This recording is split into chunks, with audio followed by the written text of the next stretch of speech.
Everyone, कैसे हैं आप सब। उम्मीद है आप सब खैरियत से होंगे। तो हम पे बिल्कुल ठीक ठाक है जी। वेलकम हो गया तुम सबका हमारे यूट्यूब चैनल पे। तो आज का वीडियो बड़ा इंटरेस्टिंग होने वाला है जी और मजेदार सा वीडियो है। डॉक्यूमेंट्री जो है वो हम देखने जा रहे हैं। डॉक्यूमेंट्री वीडियोस होती हैं बड़ी मजे की होती हैं, नॉलेजेबल वीडियो होता है, मजा आता है, आपको नॉलेज का जो है वो आपका गेन होता है नॉलेज। उसके अलावा जो है आपको बहुत सी इंफॉर्मेशन ऐसी होती है जो उसमें वीडियो में आपको पता चलती है। तो ये जो वीडियो है रिक्वेस्टेड वीडियो है जी और बड़ा एक रिक्वेस्ट आ रहा था इस वीडियो पे, तो हमने सोचा देखते हैं इस वीडियो में ऐसा क्या है।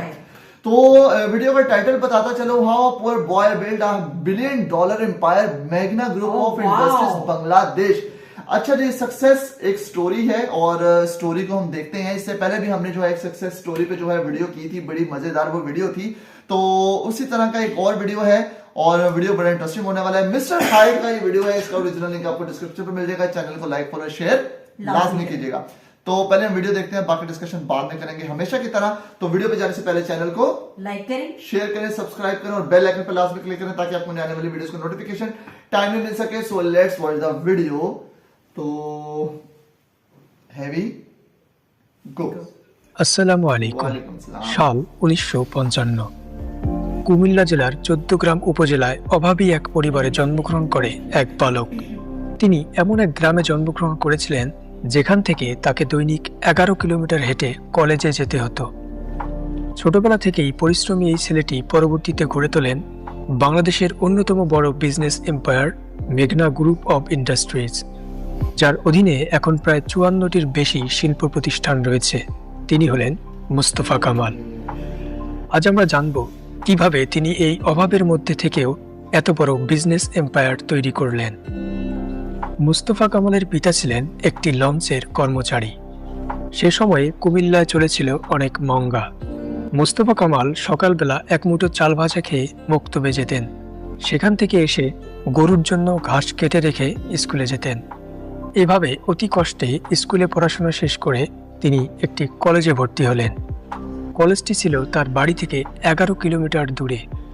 এতটা পথ প্রতিদিন হেঁটে যেতে আসতে তিনি ক্লান্ত হয়ে যেতেন এবং ঠিকমতো পড়াশোনাও করতে পারতেন না।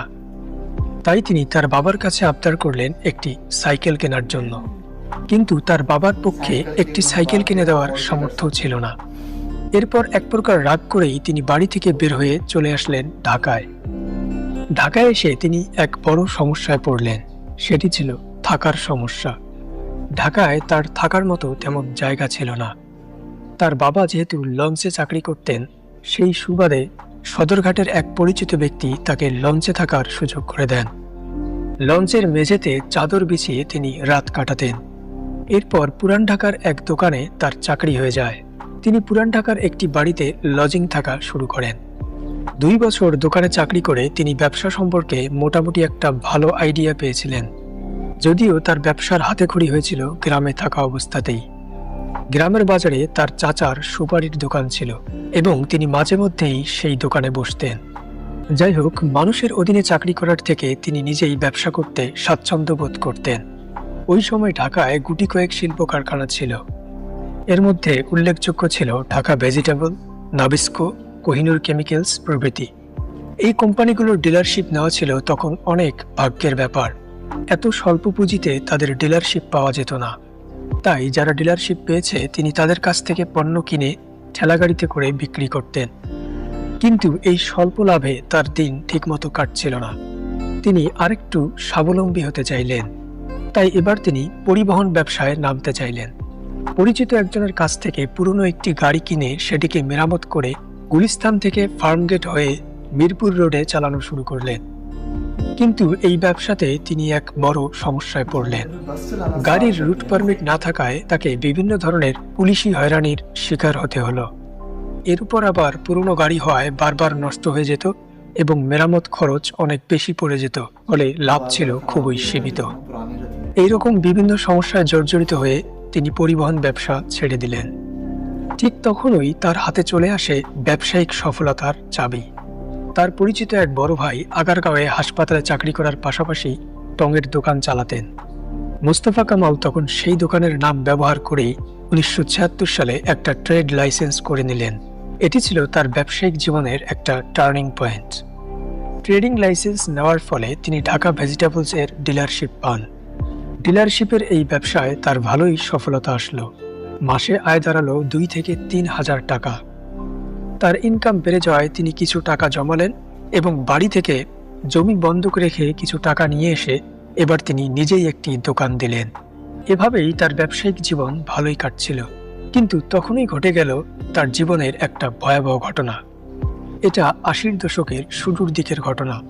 মোস্তফা কামালের মাথায় পণ্য আমদানির চিন্তা ঢুকলো, কেননা বাইরের দেশ থেকে পণ্য আমদানি করে দেশের বাজারে বিক্রি করলে অনেক ভালো মুনাফা পাওয়া যেত। এই চিন্তা ভাবনা থেকেই তিনি ব্যাংক থেকে ঋণ নিলেন এবং বিদেশ থেকে পাম্প তেল আমদানি করলেন। কিন্তু এখানেই তিনি একটা বড় ধরা খেলেন। বিদেশিরা নিম্নমানের তেল দিয়েছিল, তাই এই ধরনের ত্রুটিপূর্ণ তেল বন্দর থেকে খালাস করতে বন্দর কর্তৃপক্ষ অতিরিক্ত টাকা চেয়ে বসল। কিন্তু মোস্তফা কামালের কাছে দেওয়ার মতো আর টাকা ছিল না, ফলে তার পণ্য বন্দরেই আটকা পড়ে রইল। এরই মধ্যে আবার শুরু হলো সামরিক শাসন। প্রায় 2 বছর ধরে বিভিন্ন মন্ত্রণালয়ে ফাইলপত্র ঘোরার পর অবশেষে বন্দর থেকে তেল খালাসের অনুমতি পেলেন তিনি। কিন্তু ততদিনে অনেক দেরি হয়ে গেছে। ততদিনে তেলের বাজার দর কমে যায়। এরপর তার সেই নিম্নমানের তেল আবার পরিশোধন করে বাজারে ছাড়তে হয়েছিল, ফলে দ্বিগুণ খরচ লেগে যায়। এদিকে বাজারে আবার তেলের দাম কম থাকায় সেই ব্যবসাতে তিনি প্রচুর টাকা লস করলেন। এরপর আবার ব্যাংকের ঋণ পরিশোধ করতে হলো। ধীরে ধীরে ব্যবসা করার মাধ্যমে এই অবস্থা থেকে কাটিয়ে উঠতে তাকে অনেক কষ্ট সহ্য করতে হলো, কিন্তু তিনি হাল ছাড়লেন না। তিনি এই তেল ছোট ছোট জারে ভর্তি করে ঢাকা, গাজীপুর সহ বিভিন্ন শহরে গিয়ে বিক্রি করতেন। তবে এই দুর্ভাগ্যই তার জীবনে বয়ে আনলো এক বড় সফলতা। তিনি ভাবলেন বিদেশ থেকে কম দামে অপরিশোধিত তেল কিনে এনে দেশে পরিশোধিত করে বিক্রি করলে ভালোই দাম পাওয়া যাবে, সাথে সাথে দেশের কিছু লোকের কর্মসংস্থানও তৈরি হবে। এই চিন্তাভাবনা থেকেই 1989 সালে নারায়ণগঞ্জের মেঘনা ঘাটে যাত্রা শুরু করলো মেঘনা ভেজিটেবল অয়েল ইন্ডাস্ট্রিজ। দ্রুতই তার এই ইন্ডাস্ট্রিজ ব্যাপক হারে লাভের মুখ দেখতে শুরু করলো। এরপর তাকে আর পিছনে ফিরে তাকাতে হয়নি। তিনি একটি ব্যবসা নিয়েই পড়ে না থেকে তার ব্যবসাকে সম্প্রসারণ করা শুরু করলেন। এরপর গড়ে তুললেন গুঁড়া দুধ প্যাকিং কারখানা এবং সিমেন্ট কারখানা। কিন্তু কিছুদিন পর আরেকটি বিপত্তি ঘটল। তিনি যে অংশীদারদের সাথে ব্যবসা শুরু করেছিলেন তারা অনেকেই ব্যবসা ভাগাভাগি করে নিল এবং অনেকেই অন্য ব্যবসায় চলে গেল। এর ফলে তার কোম্পানি আবার লোকসানের মুখ দেখল এবং ব্যাংকেও ঋণী হয়ে গেল। কিন্তু মোস্তফা কামাল কখনোই থেমে থাকেননি।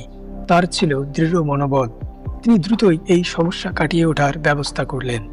তিনি তার ব্যবসা এগিয়ে নিয়ে যেতে লাগলেন। একের পর এক কারখানা প্রতিষ্ঠা করলেন। কিছু কারখানা অবশ্য প্রয়োজনের খাতিরে প্রতিষ্ঠা করেছিলেন।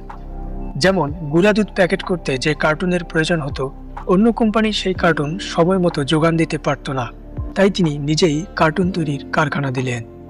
তবে শুরুতেই তার কোম্পানির নাম অবশ্য মেঘনা ছিল না। মোস্তফা কামাল এবং তার অংশীদারীরা কোম্পানির নাম দিয়েছিলেন বাগদাদ ভেজিটেবল। ওদিকে তখন ইরাক ইরান যুদ্ধ চলছিল। সৌদিরা ছিল ইরাকের বিরুদ্ধে। মোস্তফা কামাল সাবিনকো নামের একটি সংস্থায় ঋণ আবেদন করেছিলেন, যার বোর্ডে ছিলেন একজন সৌদি আরবের প্রতিনিধি, যেখানে বাগদাদ নাম দিয়ে ঋণ পাওয়ার সম্ভাবনা অনেক কম ছিল। তাই তিনি তার কোম্পানির নাম পাল্টে রাখলেন মেঘনা, কারণ তার কারখানাটি ছিল মেঘনা নদীর ঘাটে। এভাবেই তার কোম্পানির নাম হয় মেঘনা গ্রুপ অব ইন্ডাস্ট্রিজ। প্রায় 500 একর জুড়ে বিস্তৃত তার এই কারখানায় উৎপাদিত হয় বিভিন্ন ধরনের সামগ্রী। বর্তমানে তার 50টিরও বেশি কারখানা রয়েছে। তাদের পণ্য তালিকায় রয়েছে মিনারেল ওয়াটার, ভোজ্য তেল, আটা, ময়দা, সুজি, চিনি গুঁড়া, দুধ, লবণ, চা মশলা ইত্যাদি। তবে শুধু ভোগ্যপণ্যের উৎপাদনের মধ্যেই তিনি সীমাবদ্ধ থাকেননি। দেশ এবং দেশের বাইরের অনেক বড় বড় খাত ও ভারী শিল্পেও তিনি বিনিয়োগ করেছেন। এর মধ্যে রয়েছে সিমেন্ট, কাগজ, পণ্যবাহী জাহাজ, শিপ বিল্ডিং, বিদ্যুৎ উৎপাদন, অ্যাভিয়েশন, স্টিল এবং আর্থিক সেবামূলক প্রতিষ্ঠান। মেঘনা গ্রুপের একটি উল্লেখযোগ্য ব্র্যান্ড হল ফ্রেশ। 1998 সালে তিনি যখন ফ্রেশ নাম দিয়ে বোতলজাত পানির কারখানা তৈরি করেন, তখন কেউ বিশ্বাস করতে পারেনি যে মানুষ আবার পানি কিনে খাবে। কিন্তু বর্তমানে রেল স্টেশন, বাস স্ট্যান্ড, লঞ্চঘাট, জনবহুল সব এলাকাতেই মানুষের হাতে ফ্রেশ এর পানির বোতল দেখা যায়। এই ঘটনায় প্রমাণ করে তিনি ব্যবসায়িক ক্ষেত্রে কতটা দূরদর্শী চিন্তাভাবনার অধিকারী ছিলেন। এছাড়াও ফ্রেশ ব্র্যান্ডের অধীনে ফ্রেশ আটা, ময়দা, লবণ, তেল প্রায় প্রতিটি মুদি দোকানেই পাওয়া যায়। প্রতিটি পরিবারই ফ্রেশ এর পণ্য ব্যবহার করে। মেঘনা গ্রুপের পণ্যের প্রসার শুধু দেশের বাজারে নয়, ছড়িয়ে পড়েছে দেশের বাইরেও। মেঘনার ফ্রেশ ব্র্যান্ডের পণ্য দক্ষিণ এশিয়ার বিভিন্ন দেশ, মধ্যপ্রাচ্য, ইউরোপ, উত্তর ও দক্ষিণ আমেরিকাতেও রপ্তানি হচ্ছে। একসময় বাসা থেকে সাইকেল কিনে না দেওয়ায় অনেকটা অভিমান করেই ঘর ছেড়েছিলেন কিশোর মোস্তফা। তখন কে জানতো তার এই অনিশ্চিত যাত্রায় একদিন পরিণত হবে এক বড় স্বপ্নযাত্রায়। যার বাবা একটি জাহাজে কাজ করতেন, আজ তিনি 100টিরও বেশি জাহাজের মালিক। 11 কিলোমিটার হেঁটে যাকে কলেজে যেতে হতো, যেদিন তার কাছে একটি সাইকেল কেনারও সামর্থ্য ছিল না, আজ তার প্রতিষ্ঠানে চলে কয়েক হাজার গাড়ি।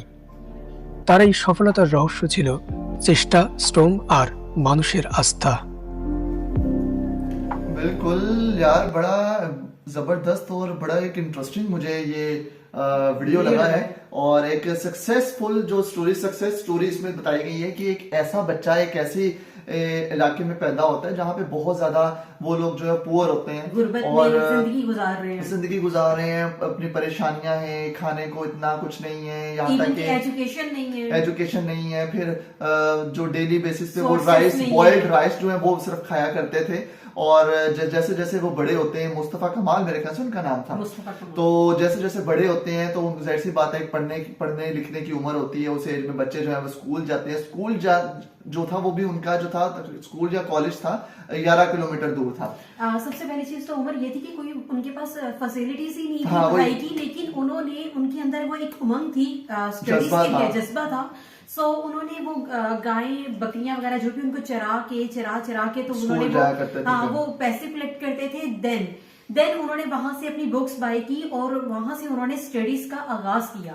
सो बड़ी एफर्ट वाली जिंदगी थी उनकी। और मतलब देखिए, नहीं एफर्ट वाली जिंदगी तो एक तरफ रह जाती है, देखिए उनका विजन, उनको मतलब माइंडसेट उस दौर में भी उनका था कि मुझे ये चीज हासिल करनी है। अच्छा, उनका 11 किलोमीटर जो 11 किलोमीटर जो था वो डिस्टेंस था कॉलेज या स्कूल से। तो फिर उनके पास उन्होंने अपने जो वालिद साहब है उनसे, फादर से अपने बोला कि मुझे बाईसाइकिल चाहिए, साइकिल चाहिए, लेकिन उनके पास नहीं अफोर्ड कर सकते थे। वाकयात ऐसे नहीं थे कि वो अफोर्ड कर सके, उन्होंने रिफ्यूज किया और इस वजह से वो थोड़ा सा वो गमगीर हो गए, थोड़ा सा गुस्से में आ गए। तो उन्होंने वहां से ढाका की तरफ मूव कर गए। तो उन्होंने बोला, मतलब देखिए लैंग्वेज बैरियर था, लेकिन फिर भी हमने सबटाइटल के थ्रू जो है हमने समझने की कोशिश की है। सो वहां से पता चला कि वो उनका टर्निंग पॉइंट था। बेसिकली वहां से उनकी जो थी मुश्किलें भी शुरू हुई थी और आसानियां भी। अच्छा, फिर वहां पे जाते हैं, वहां पे जाके फिर मुख्तलिफ काम करते हैं, फिर बस खरीदते हैं, एक आगे जाके जब स्ट्रगल करके बस खरीदते हैं। पहले तो उन्होंने एक नट्स शॉप पे भी काम किया, जाते साथ में वेजिटेबल शॉप्स पे काम किया। फिर उसके बाद जो है वो जब एक बस खरीदते हैं वो भी इतनी वो खराब होती थी कि आए दिन उसकी कॉस्ट ही उसी पे खर्चा हो रहा था। काफी हैरेसमेंट भी बता रहे थे कि वो होती रहती थी उनकी। वो जो ये क्या उसे कहते हैं, जो रोड्स के ऊपर वो खड़े होते हैं, जो चेकिंग के लिए वार्डन वगैरह, मतलब वो भी उनको काफी ज्यादा परेशान करते थे। तो कुछ उनकी बस भी उनको काफी परेशान कर रही थी, उस पे भी काफी ज्यादा कॉस्ट लग जाती थी। फिर आहिस्ता आहिस्ता, लेकिन उन्होंने अपना जो विजन था वो उन्होंने अपने माइंड में रखा कि मैंने ये लेने करना है। फिर उसके बाद जो है आहिस्ता आहिस्ता उनकी स्ट्रगल शुरू होती है। फिर वो आहिस्ता आहिस्ता फिर वो जो स्टार्ट में दिखाया, एंड पे जब जैसे कि बताया गया कि उनके फादर जो है वो एक शिप पे काम करते थे और वो वक्त है जब उनके पास 100 अपने शिप्स हैं। और फिर वो जिनके पास साइकिल नहीं थी, आज उनके पास उनकी अपनी कंपनी जो है वो हजारों की तादाद से, मतलब कि एक ही कंपनी जो है वो हजारों की तादाद से ट्रांसपोर्ट मतलब दे रही है अपने वर्कर्स को। अच्छा, ट्रांसपोर्ट का भी इसका दिखाया गया, ग्रोसरी का जितना आप आइटम्स है ग्रोसरी की वो सारी उनकी है। फिर ये नहीं कि सिर्फ बांग्लादेश में, पूरे दूसरी अदर कंट्रीज में भी, यूरोप साइड पे भी, साउथ अफ्रीका, मिडल ईस्ट, मतलब हर जगह पे उनका इम्पोर्ट एक्सपोर्ट है। ऑयल पे उनको काफी नुकसान भी हुआ, लेकिन फिर भी वहां से उन्होंने, मतलब वो उनके टर्निंग पॉइंट्स थे। फिर वहां से करते करते ऑयल से फिर उन्होंने मतलब डिफरेंट वेजिटेबल्स के ऊपर काम करना शुरू किया। फिर वेजिटेबल्स से मतलब राइस आ गए, फिर वो ऑयल आ गए घर के, फिर दाल चावल ईटीसी, मतलब इस तरह की चीजें जो किचन की हमारी चीजें होती है, मसाला जात वगैरह, उन पे आए।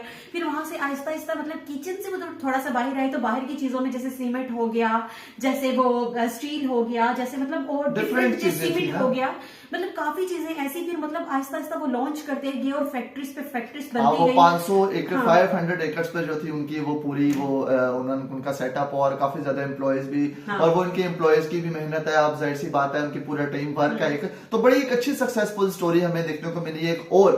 तो मजेदार वीडियो था, अच्छा वीडियो था, मोटिवेटिव वीडियो था, मजा आया वीडियो का, नॉलेजेबल वीडियो था, और एक ऐसी सक्सेस स्टोरी जो एक गरीब घराने से उठ के और वो आज जो है वो बिलियनियर हो चुके हैं, तो बड़े एक मोटिवेट करती है ऐसी स्टोरीज ना, आपको बिल्कुल। बड़ा एक वो हौसला देखिए, देती है। इंसान चाहे तो क्या नहीं कर सकता। मैं कहती हूँ कि हालातों वाकयात आपके ऊपर डिपेंड नहीं कर रहे होते, आप डिपेंड कर रहे होते हैं। आप उनको चाहे तो काबू कर सकते हैं। आप देखिए, इंसान किसी भी घराने में अगर आ रहा है Right. तो वो उसका मतलब वो उसके लिए क्या उसे कह ले कि वो एक बैरियर नहीं है। वो उसको चाहे तो अपनी, अगर इंसान गरीब मर जा रहा है तो ये उसका बैरियर है कि बिल्कुल। उसने अपनी लाइफ में स्ट्रगल की ही नहीं, अपने माइंड को यूटिलाइज नहीं किया, उसकी अंदर जो क्वालिटीज थी उसने उनको इनहेंस नहीं किया, उनको निखारा नहीं, उनको यूज नहीं किया, तभी वो इस सिचुएशन में फंसा हुआ है। बिल्कुल बिल्कुल। तो बड़ी अच्छी स्टोरी थी, एक ऐसी लेसन भी था स्टोरी में, और Exactly. बहुत जबरदस्त मुझे लगी, अच्छा आया, अच्छा लगा, मजा आया, और उम्मीद है आपको हमारा ये रिएक्शन भी पसंद आया होगा। वीडियो अच्छा लगा हो तो वीडियो को लाइक शेयर ज्यादा से ज्यादा करें, ज्यादा से ज्यादा सपोर्ट करें, और जो न्यू व्यूवर्स हैं उनसे मेरी रिक्वेस्ट है कि प्लीज सब्सक्राइब लाजमी किया करें। हाँ, आप सब्सक्राइब चुपके चुपके से आते हैं और देख के वीडियोस चले जाते हैं, बिल्कुल। सो हमें पता तो- नहीं चलता। आप लाजमी सब्सक्राइब किया करें ताकि हमें पता चले कि भाई हमारी फैमिली में कोई न्यू मेंबर्स के एडिशन हुए हैं। बिल्कुल। तो मिलते हैं नए वीडियो में नए रिएक्शन के साथ, तब तक अपना बहुत ख्याल रखिएगा। टेक केयर, अल्लाह अल्लाह हाफिज। हाफिज।